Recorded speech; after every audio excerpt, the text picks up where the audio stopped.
Copper Sun by Sharon Draper, Chapter 34, Lost Hush Puppy. As days went by, Amari had no further luck at catching more fish.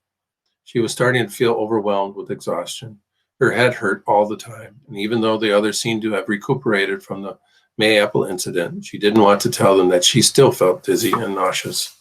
The forest had thinned, and hiding places were getting harder to find. Occasionally, Amari heard wagons on the road to the east of them and the sounds of farmers or their slaves working nearby. So the trio moved only in the darkness of night and thus made very poor time as they traveled. Amari didn't try to find any more berries or fruit, worried that she would make them all sick again. Instead of eating, hunger ate at them. One evening, just before sunset, Amari stumbled over a fallen log and toppled to the ground in a heap. "Ow!" she cried as she rubbed her foot.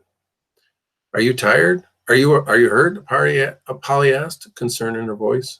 "No, feet just being tired of walking," Amari replied with a short laugh. She leaned against the log, planning to get back to her feet when something made her decide to look underneath it. Dozens of insects, worms, and grubs squirmed in the unaccustomed light. Amari took a deep breath and grabbed a handful of white, soft grubs. "Safe to eat," she said, "I think." She closed her eyes, put some in her mouth, and chewed softly. "Tastes like chicken," she said, trying to make Tidbit smile. She offered Tidbit and Polly some grubs as well, and surprisingly, they ate them without complaint, as well as some of the earthworms. It was a matter of survival. Night after night, they walked, afraid of every hoot of the owl and howl of the coyote. Some nights they crossed small streams, which gave them a chance to refresh themselves, quench their thirst, and soothe their aching feet. Sometimes they found small water creatures like crabs or clams to eat. By day they tried to sleep under logs and caves and thickets. Their faces, arms, and legs became hardened with insect bites and scratches. Amazingly, however, they heard no voices, met no other humans in the woods, nor were chased by patrollers who were looking for runaways. Perhaps Cato had been right, Amari thought. One morning, just as dawn broke, they hurried to find a hiding place for the day. Tidbit cried out in alarm, "Where is Hush Puppy?" Most of the time, Amari scarcely noticed the dog. He rarely strayed far from Tidbit. "Hush Puppy must be looking for a mouse for his dinner," Polly said to Tidbit. "Can I call him?" Tidbit asked carefully. "Maybe he'd be lost." "No, child, you cannot make no noise. Too dangerous," Amari told him. "Hush Puppy, come back." Polly tried to console him as well. A dog can always find the boy he loves. He'll be back. But the dog did not return that morning, or by that afternoon, or that evening. At that point, Tidbit began to cry. He refused to get up and prepare for the night's travel. "Hush Puppy will find us," Polly tried to tell him. "He found us all the way from Mr. Derby's house, didn't he?" "I ain't going without Hush Puppy." Tidbit spoke to the dirt he dug his fingers into. "Tidbit, we gotta go now," Amari said impatiently as she lifted the child to his feet. "Hush Puppy gonna come back." They headed out once more, but Tidbit dragged his feet and kept turning around to look for the dog. The nights had grown more difficult lately, for the warmth of the sun during the day barely lasted past dark, leaving the nights cold and clammy. "Rain soon," Amari commented as she clutched Tidbit's hand, almost dragging him along. In her other hand, she carried the sharpened stick, which she used as a walking staff. "Rain will feel good," Polly said tiredly. "I don't think I've ever been so dirty." "Hush Puppy never find me now," Tidbit wailed miserably. Amari leaned down and picked Tidbit up, wrapping his legs around her waist, and they headed south into the wet, damp night. Amari began to wonder if she was doing the right thing. It had been her decision to come south, and she was feeling increasingly responsible for them all. What if they were simply going in circles? What if Fort Mose didn't even exist? And she was tired, so very tired. She also didn't know how to console Tidbit, who was crying softly and begging for his mother and his dog. Finally, she feared she could not take one more step. They came to a small cave. Amari looked at it as if it were a castle. "Do you think it's safe to build a fire?" Polly asked. Polly, too, was trembling with cold. "Think so," Amari replied. "Do you know how to start a fire?" Polly asked her. Amari looked around the floor of the cave. "Not sure. Not like home." Polly grew thoughtful. "My father used to boast he could start a fire with just a stick, a leaf, and a shiny bug." "Sound like tall tale," Amari said with a smile. "Well, we have to try something." Polly said as she began to gather dry twigs from the back of the cave, looking hopeful. Amari found a big branch and dragged it to the center.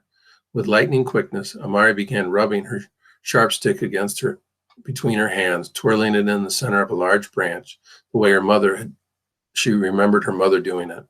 But nothing happened. Her fingertips, numb from the damp, chilly air, weren't able to twist the stick fast enough. In her homeland, she had started many fires, but usually with a burning stick from someone's cooking fire. Even Teeny's kitchen had a fire that never went out. Those hot coals had been carefully tended at night. Still, she rubbed and rubbed. Polly and Tidbit hovered close. After what seemed to be a very long time, a faint whisper of smoke snaked up from the twigs and leaves. Amari blew on gently, and soon a small flame flickered in the darkness. Fire, Amari said quietly. Glory be, Polly whispered. She slowly fed the flame leaves and small sticks until it became large enough to ease their shakes and shivers. Amari gloried in its warmth, for her head felt thick, like it had been packed with straw.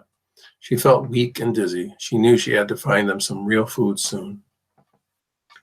Maybe we use gun to get food, she asked Polly tentatively. We only have one shot, Polly reminded her. Suppose we miss or someone hears it and finds us. Amari nodded reluctantly. Do any animals live here, do you think? Polly asked as they stared into the flames. Maybe animals share it with us this night, Amari said with a half smile.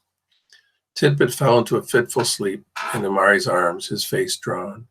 Amari sat close to Polly for warmth and companionship, looking at the fire, thinking not of the horrendous fire that had destroyed her village, but of the smoky cooking fires that had decorated the front of each household as the women prepared the evening meal. If she closed her eyes, she could almost smell the pungent fish stew. Suddenly, Amari could hear the footsteps of an animal pacing outside of the cave. She grabbed Polly's arm and they peered into the darkness. They could only get glimpses of the creature, but it seemed to have a huge furry head, and it seemed to be looking for a way to get past the fire. It smelled of wet fur and fresh blood. Fox, Amari whispered. Foxes have small heads. This one is huge, whatever it is, Polly whispered back anxiously. Could be bobcat, Amari guessed. Maybe we are in its home, Polly offered. I don't think it wants us here. Amari looked around nervously. We got enough wood to keep fire going? Not much, Polly replied softly. Where's your stick? Amari looked stricken. In fire. What if it be bear? The animal continued to pace. As the fire dwindled, the two girls huddled even closer together. The animal edged forward. Amari barely breathed. The scraping and sniffing and growling sounds were right at the entrance now. Suddenly, the creature bounded over the fire. The girls screamed. Tidbit startled awake and shouted with joy. Hush, puppy! The dog dropped what it had been carrying and leaped joyfully on the boy. Amari, so relieved that it wasn't a bear, started laughing. I've never been so glad to see a dog. Where you been? Tidbit asked the excited dog. He ran over to the thing Hush Puppy had been carrying and dragged it over to the girls. It was the biggest, fattest rabbit any of them had ever seen. So that's why we didn't recognize him, Polly commented. He looked so much bigger carrying that. And he smelled like blood, Amari said as she examined the rabbit. We gonna eat raw like a fish? Tidbit asked with a grimace.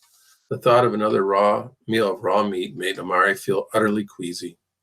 No, little one, we cook. We be safe in cave for now.